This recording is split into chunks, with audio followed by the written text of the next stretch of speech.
Minelaying is the act of deploying explosive mines. Historically, this has been carried out by ships, submarines and aircraft. Additionally, since World War I, the term minelayer refers specifically to a naval ship used for deploying naval mines. Mine planting was the term used for installing controlled mines at predetermined positions in connection with coastal fortifications, a harbor, approaches that would be detonated by shore control when a ship was fixed as being within the mine's effective range. Before World War I, mine ships were termed mine planters generally. For example, in an address to the United States Navy ships of Mine Squadron 1 at Portland, England, Admiral Sims used the term minelayer, while the introduction speaks of the men assembled from the mine planters. During and after that war, the term mine planter became particularly associated with defensive coastal fortifications. The term minelayer was applied to vessels deploying both defensive and offensive mine barrages and large-scale sea mining. Minelayer lasted well past the last common use of mine planter in the late 1940s. An Army's special-purpose combat engineering vehicles used to lay land mines are sometimes called minelayers. Naval minelayers. The most common use of the term minelayer is a naval ship used for deploying sea mines. In the Gallipoli campaign of World War I, mines laid by the Ottoman Empire's navies Nusra sank HMS Irresistible, HMS Ocean, and the French battleship Bouvet in the Dardanelles on 18 March 1915. Russian minelayers were also efficient, sinking the Japanese battleships Hatsusa and Yashima in 1904 in the Russo-Japanese War. In World War II, the British employed the Abdeel minelayers both as minelayers and as transports to isolated garrisons, such as Malta and Tobruk. Their combination of high speed and carrying capacity was highly valued. The French used the same concept for the Creuse Pluton. A naval minelayer can vary considerably in size, from coastal boats of several hundred tons in displacement to destroyer-like ships of several thousand tons displacement. Apart from the loads of sea mines, most would also carry other weapons for self-defense.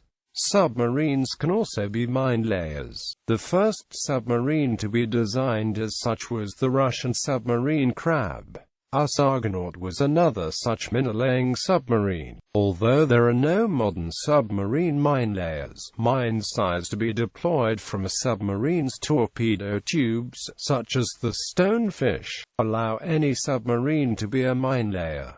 In modern times, few navies worldwide still possess minelaying vessels. The United States Navy, for example, uses aircraft to lay sea mines instead. Mines themselves have evolved from purely passive to active. For example, the U.S. captor that sits as a mine until detecting a target upon which a torpedo is launched. A few navies still have dedicated minelayers in commission, including those of South Korea, Poland, Sweden and Finland, countries with long, shallow coastlines where sea mines are most effective. Other navies have plans to create extemporized minelayers in times of war, for example by rolling sea mines into the sea from the vehicle deck through the open aft doors of a roll-on, roll-off ferry. In 1984, the Libyan Navy was suspected of having mined the Red Sea a few nautical miles south of the Suez Canal using the Ro-Ro ferry Gat. Other nations suspected of having similar wartime plans include Iran and North Korea.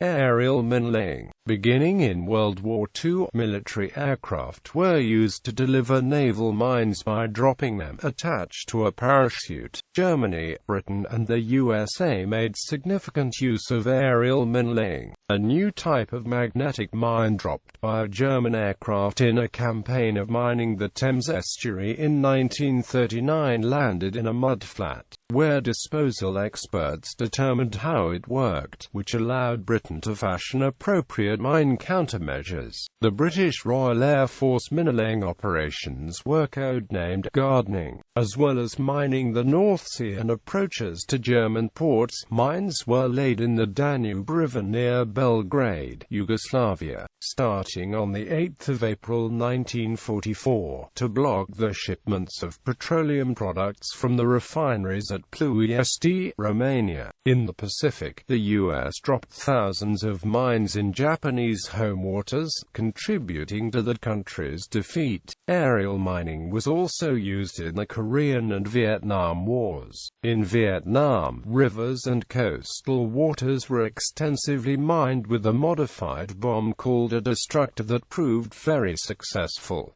Land mine laying. Some examples of Minelaying vehicles: shield a Minelaying system, GMZ family of Minelayers, which the 2S4 Alpen is based on, using trademark 62 series mines.